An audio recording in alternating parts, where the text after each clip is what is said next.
Good morning, all the students of class 4। आज हम लोग एसएसटी में lesson 6 the coastal plains and the island के बारे में पढ़ेंगे। इससे पहले पिछले वीडियो में हम लोग लेसन 5 द साउदर्न प्लेटू के बारे में पढ़ा था। पढ़ने के बाद उसका क्वेश्चन आंसर HW के रूप में आपको मिला था। उसके बाद आपको व्हाट्सएप के थ्रू सोल्व क्वेश्चन आंसर आपको दिया गया था। आप सभी बच्चे मेरे दिए गए क्वेश्चन आंसर से आप लोग मिलाएंगे। मिलाने के बाद जहाँ पर आपको थोड़ी बहुत गलती हुई है आपसे उसको सुधारेंगे और सुधारने के बाद उसको फेयर कॉपी में लिखकर याद करने का कार्य करना है। जब तक यह लॉकडाउन चल रहा है तब तक आप लोग पूरी ईमानदारी से कार्य कीजिएगा, क्योंकि हम या कोई भी शिक्षक अभी आपको घर पर जाकर नहीं देखेंगे कि आप पढ़ रहे हैं या नहीं पढ़ रहे हैं। तो आपकी द्वारा की गई ईमानदारी ही आगे जो है से काम देगा। अदरवाइज़ यदि आप जो है से सिर्फ घर पर बैठकर इधर उधर घूमते रहिएगा तो आपका पढ़ाई जो है से बेकार हो जाएगा, कोई काम का नहीं रहेगा। तो आइए हम लोग लेसन 6 पढ़ते हैं, the coastal plains and the island के बारे में।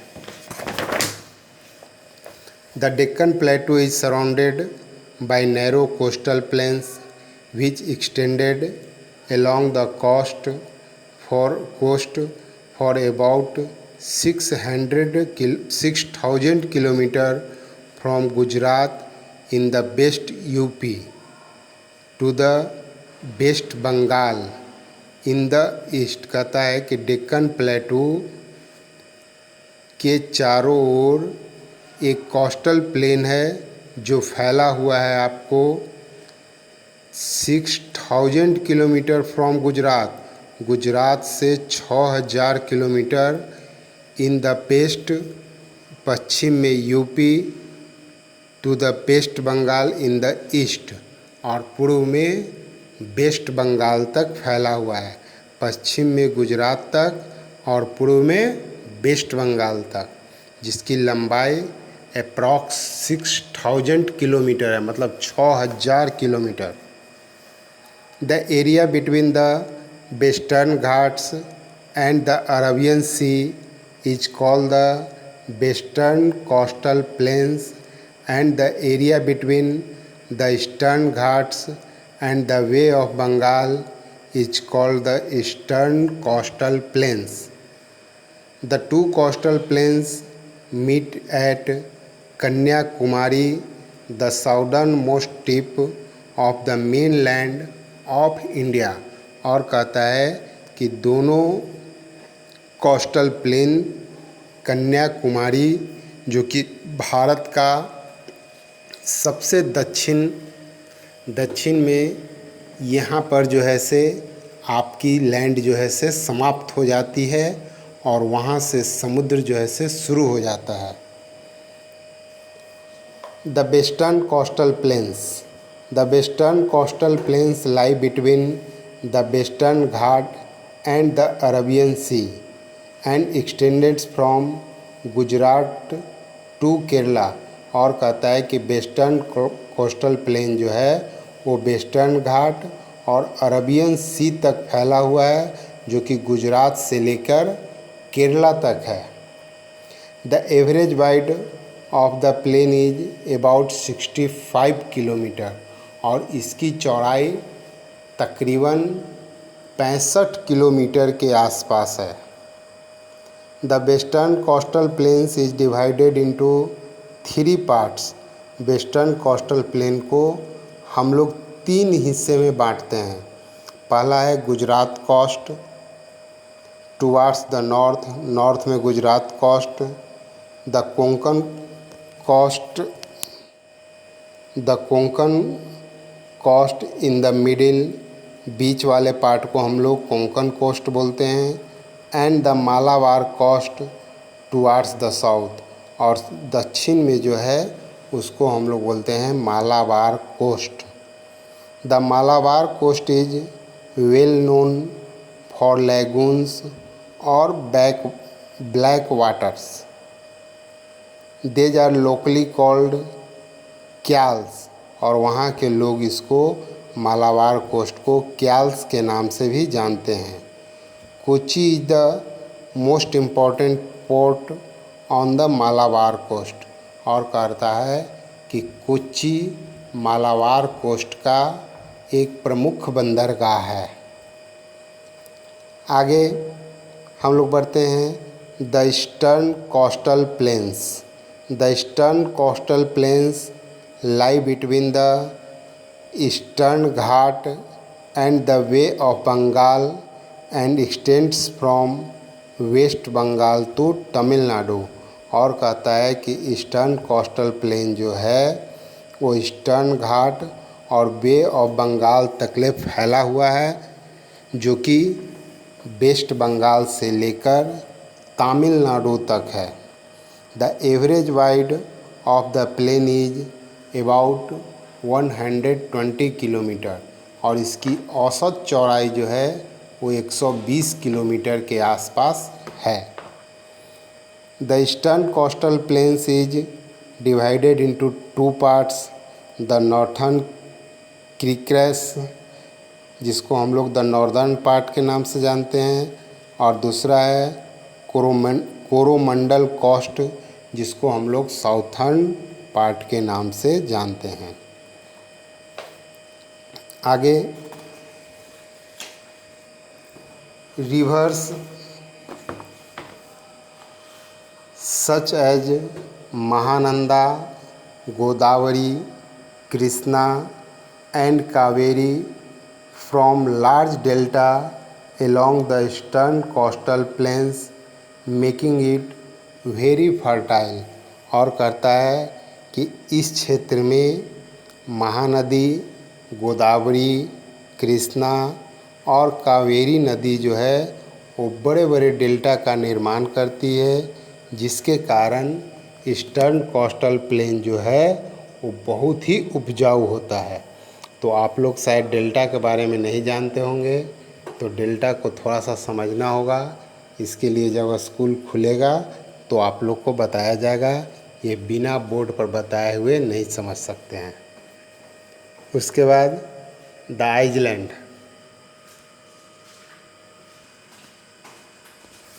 The island along the two coastal plains are many a small island, और कहता है कि दो कोस्टल प्लेन के बीच में बहुत सारे छोटे छोटे आइलैंड होते हैं, जिसको हम लोग टापू के नाम से जानते हैं।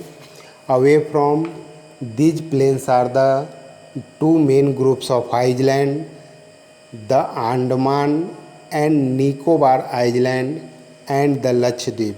ये जो छोटे छोटे आइलैंड अभी हम लोग सुने, उसमें इसको हम लोग दो ग्रुप में बांटते हैं।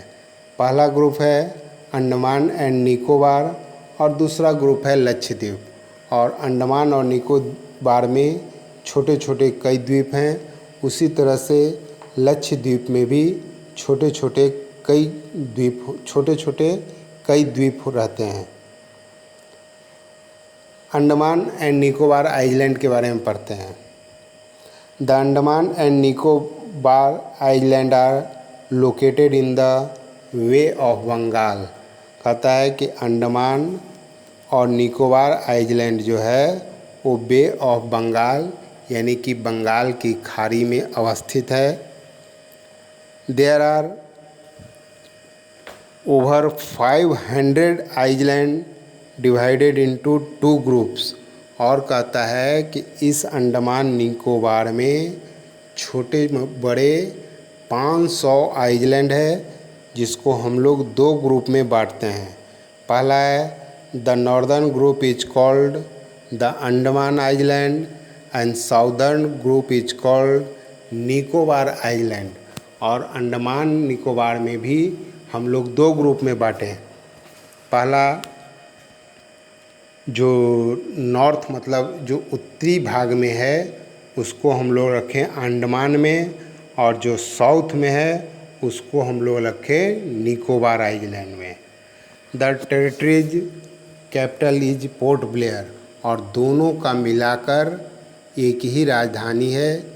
ये चूँकि एक केंद्र शासित प्रदेश है, पिछले चैप्टर में हम लोग पढ़े थे, तो दोनों को मिलाकर एक कैपिटल रखा गया है जिसका नाम है port Blair. Indira point on the Nicobar island is the southern most point of India.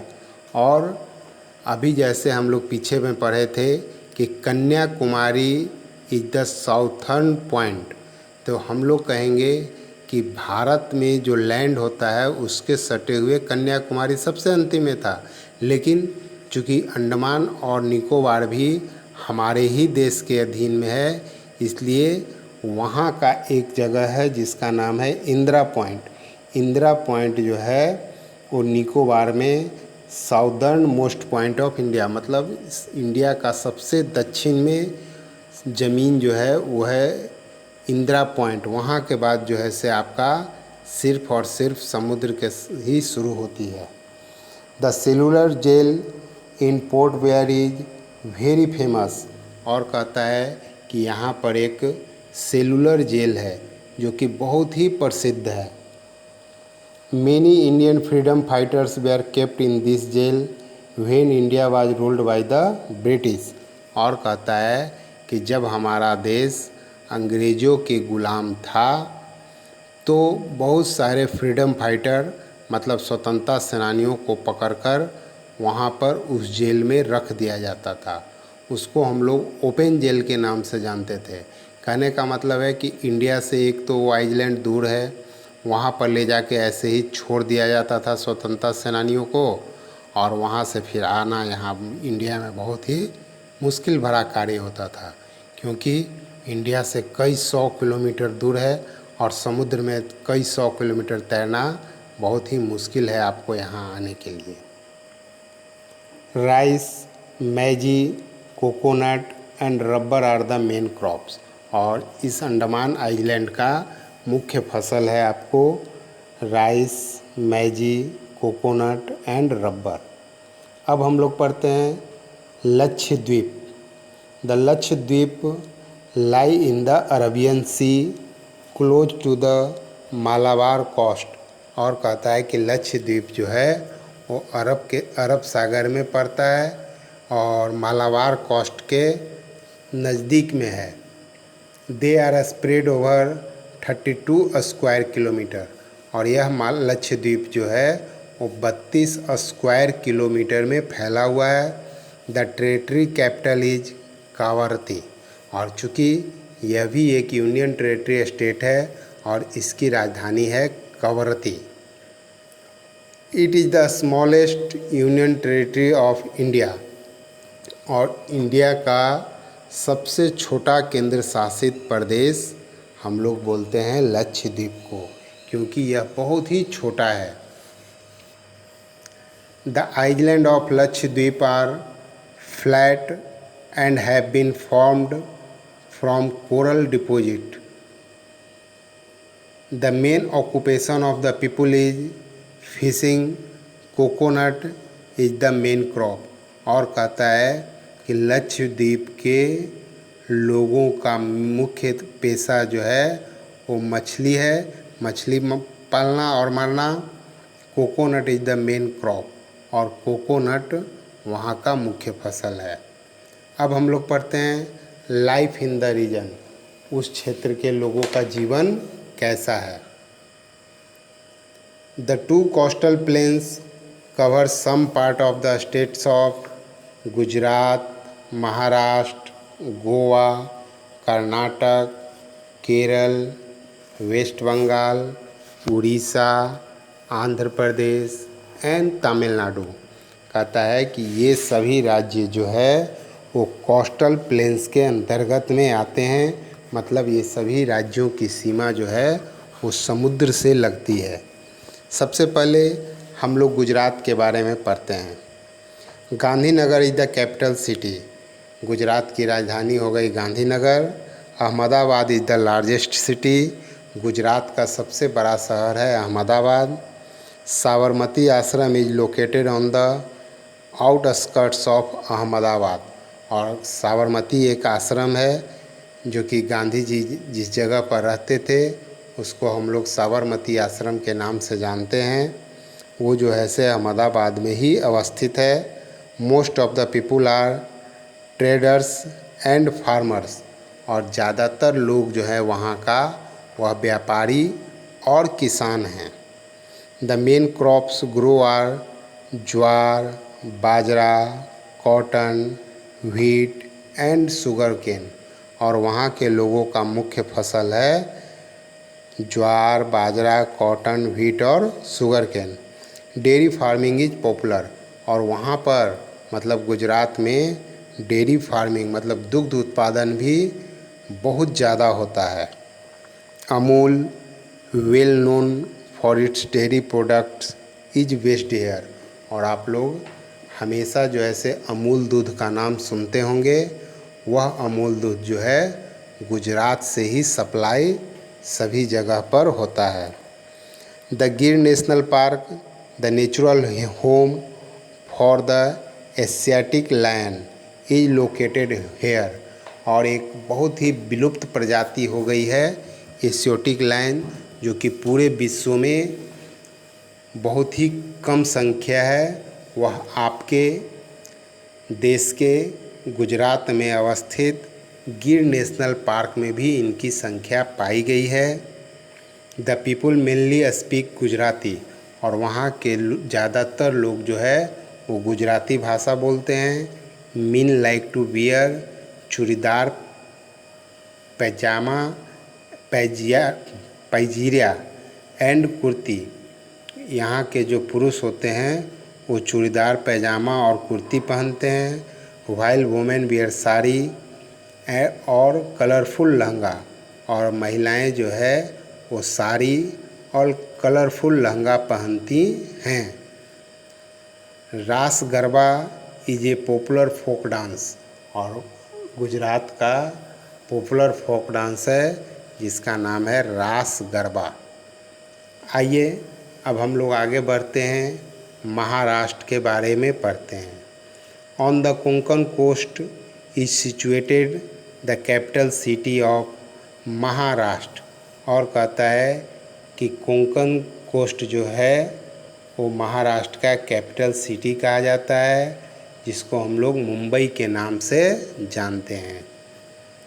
It is the largest commercial sea port of India and an important industrial centre, और कहता है कि मुंबई में भारत का सबसे बड़ा व्यापारिक सी पोर्ट जो है से बंदरगाह जो है से वहाँ पर है, और इम्पॉर्टेंट इंडस्ट्रियल सेंटर मतलब बहुत सारे औद्योगिक कारखाने भी वहाँ पर लगे हुए हैं। Bombay high is the region where large deposit of petroleum have been found in the seabed near Mumbai, और कहता है कि मुंबई में एक जगह है जिसका नाम है बॉम्बे हाई। वहाँ पर समुद्र के नज़दीक में आपको बहुत बड़ा पेट्रोलियम पदार्थ का खान पाया गया है, मतलब वहाँ से पेट्रोलियम पदार्थ जो है से निकलता है। पेट्रोलियम पदार्थ में आप लोग पेट्रोल, डीजल, ये जो खाना बनाने वाला नेचुरल गैस है उसको भी हम लोग रखते हैं। Fishing is the main occupation, वहाँ के लोगों का मुख्य पेशा जो है जिस तरह से वहाँ गुजरात में था उसी तरह से यहाँ भी है, fishing. Along with this many crops and fruits are also grow here, और यहाँ पर मतलब महाराष्ट्र में बहुत सारे फसल, बहुत तरह के फसल और फ्रूट्स मतलब फल भी यहाँ पर होता है। उसके बाद हम लोग चलते हैं गोवा की ओर। Goa lies towards the south of Maharashtra and famous for its beaches, और कह रहा है कि गोवा जो है वो महाराष्ट्र के दक्षिण में है और यह बीच के लिए प्रसिद्ध है। बीच मतलब होता है समुद्र का जो किनारा होता है उसको हम लोग बीच बोलते हैं। The capital of Goa is Panaji. Goa का राजधानी पणजी है। The main occupations are farming and fishing. और वहाँ के लोगों का मुख्य पेशा जो है वो फार्मिंग और फिशिंग है। The main crops grow are rice, coconut, cashew and mangoes. The saint Xavier church, the Mahalakshmi temple and fort Aguada are a few places of tourist attraction. वहाँ पर एक संत जेवियर चर्च है, द महालक्ष्मी टेम्पल है और अगेंडा fort किला, वो जो ऐसे कुछ प्रसिद्ध जगह हैं जहाँ पर टूरिस्ट लोग जाते हैं घूमने।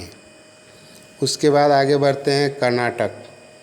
The southern part of the Konkan coast is in Karnataka. और साउदर्न पार्ट, कोंकण कोस्ट का जो साउथ मतलब दक्षिण का हिस्सा है उसमें कर्नाटक आता है। मैंगलुरु, जिसको हम लोग मैंगलोर के नाम से भी जानते हैं, is an important sea port along the coast. और कर्नाटक में मैंगलोर नाम का एक जगह है जो कि वहाँ का प्रसिद्ध सी पोर्ट है, मतलब समुद्री बंदरगाह है। The coastal areas are covered by thick teak forest. और कोस्टल एरिया मतलब समुद्र के किनारे का जो एरिया होता है वह टीक नाम के जंगल से भरा पड़ा है। Coconuts and a variety of spices are grow here. और कहता है कि वहाँ पर कोकोनट और बहुत तरह के स्पाइसेज मतलब मसाला जो है से पाया जाता है। उसके बाद हम लोग आगे बढ़ते हैं Kerala. Kerala is in the extreme south of the Malabar coast. और कहता है कि केरला जो है वो मालाबार कोस्ट का एकदम दक्षिण में है। The capital city Thiruvananthapuram. कह रहा है कि केरला की राजधानी जो है वो है Thiruvananthapuram. The main occupation are farming and fishing. और महाराष्ट्र की तरह ही यहाँ के लोगों का भी मुख्य व्यवसाय जो है वो फार्मिंग और फिशिंग है।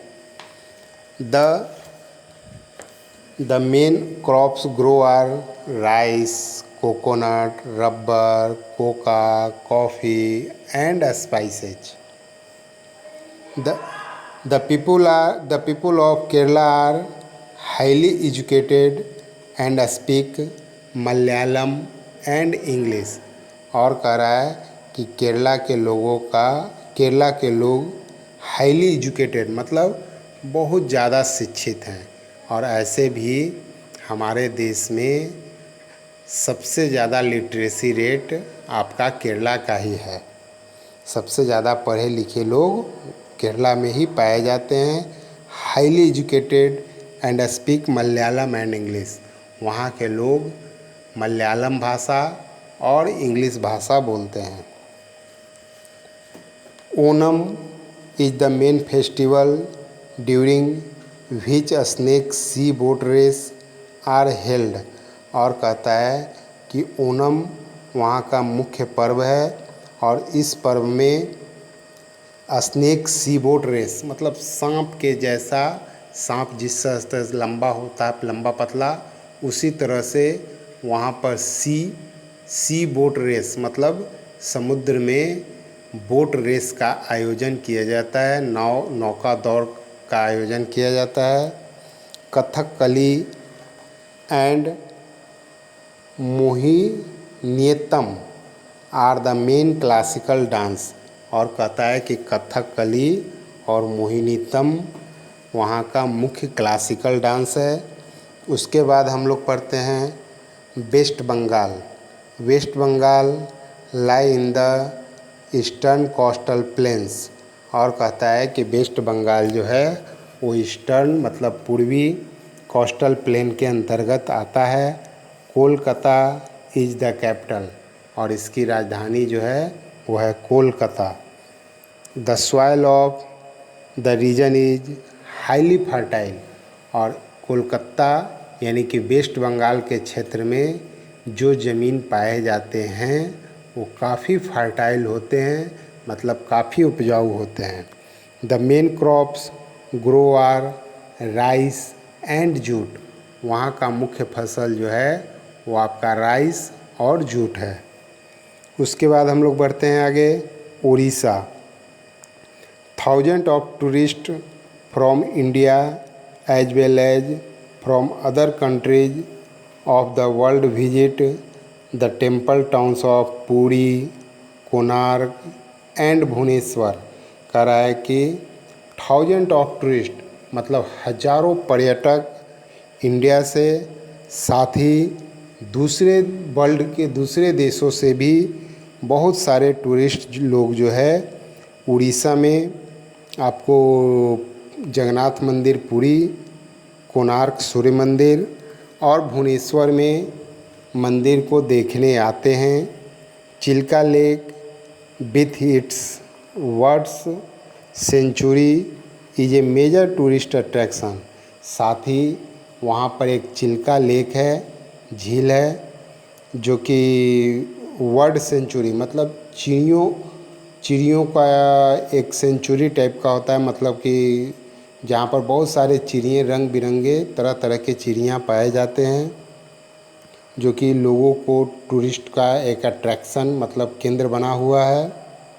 The state is also famous for handicraft. और यह राज्य जो है हैंडीक्राफ्ट मतलब हाथ से बना हुआ कोई सामान के लिए भी काफ़ी प्रसिद्ध है। उसके बाद हम लोग आगे बढ़ते हैं Andhra Pradesh. The coastal area of Andhra Pradesh are drained by the Godavari and Krishna river. और कहता है कि आंध्र प्रदेश में दो नदियां हैं, गोदावरी और कृष्णा, जो कि ड्रेन्ड मतलब उस नदी उस एरिया से होकर बहती है और लोगों का जो फसल होता है उसको सींचने में यह नदी जो है से बहुत सहायक होती है। The land is very fertile. और कह रहा है कि वहाँ की जो ज़मीन है वो काफ़ी उपजाऊ है। And rice is the main crop. और आंध्र प्रदेश का मुख्य फसल है rice. Visakhapatnam is an important sea port. और आंध्र प्रदेश में विशाखापत्तनम एक जगह का नाम है जो कि आंध्र प्रदेश का सबसे बड़ा सी पोर्ट है, मतलब बंदरगाह है।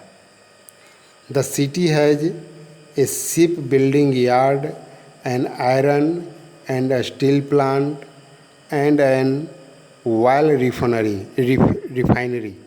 और कह रहा है कि इस शहर में आयरन और स्टील प्लांट का भी और साथ में ऑयल रिफाइनरी मतलब तेल शोधक कारखाना भी वहाँ पर स्थापित है। उसके बाद आगे बढ़ते हैं तमिलनाडु और पुडुचेरी के बारे में पढ़ते हैं। The Kaveri river flow through Tamil Nadu and has formed the delta along the Coromandel coast in Tamil Nadu. और कहता है कि तमिलनाडु में कावेरी नदी जो है वो बहती है, जिसके कारण वहाँ पर डेल्टा का निर्माण होता है। Chennai is the capital and is famous for cotton and silk sari. कहता है कि चेन्नई जो है वो तमिलनाडु का कैपिटल है, राजधानी है, और famous for cotton and silk sari. और तमिलनाडु में कॉटन और सिल्क साड़ी के लिए प्रसिद्ध है। The Marina beach in Chennai is the longest in India. और यदि कोई आपसे पूछे कि इंडिया का सबसे लंबा बीच कौन है, तो आप लोग बोलेंगे मरीना बीच, जो तमिलनाडु में पाया जाता है। Towards the south of Chennai like Puducherry.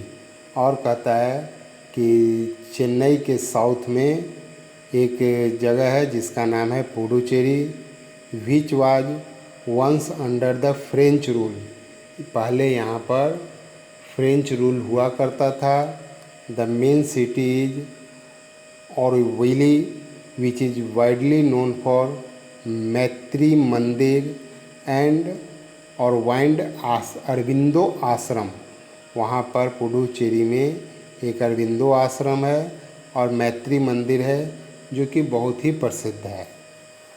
अब हम लोग क्वेश्चन आंसर की ओर बढ़ते हैं। सबसे पहले आप लोग रीड एंड आंसर ए में है टिक द करेक्ट आंसर। तो टिक द करेक्ट आंसर को आप लोग ए को पूरा बनाएंगे जिसमें 5 क्वेश्चन हैं। बी में फिल इन द ब्लैंक्स है जो कि 5 हैं। उसके बाद सी में है give examples of the following जो कि 8 है।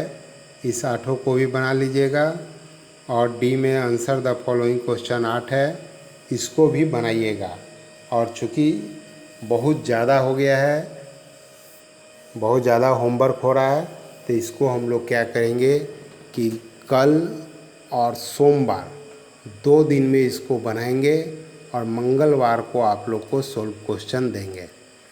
तो अगले दिन जो है से नेक्स्ट वीडियो आप लोग का एसएसटी का नहीं होगा, बल्कि नेक्स्ट आप लोग को इसका 2 दिन के बाद सोल्व देंगे। और उस 2 दिन में ये पूरा आप लोग बना लीजिएगा और उसके बाद जब सोल्व देंगे तब आप लोग इसको मिला के आप फिर कॉपी में बना लीजिएगा। तब तक के लिए धन्यवाद।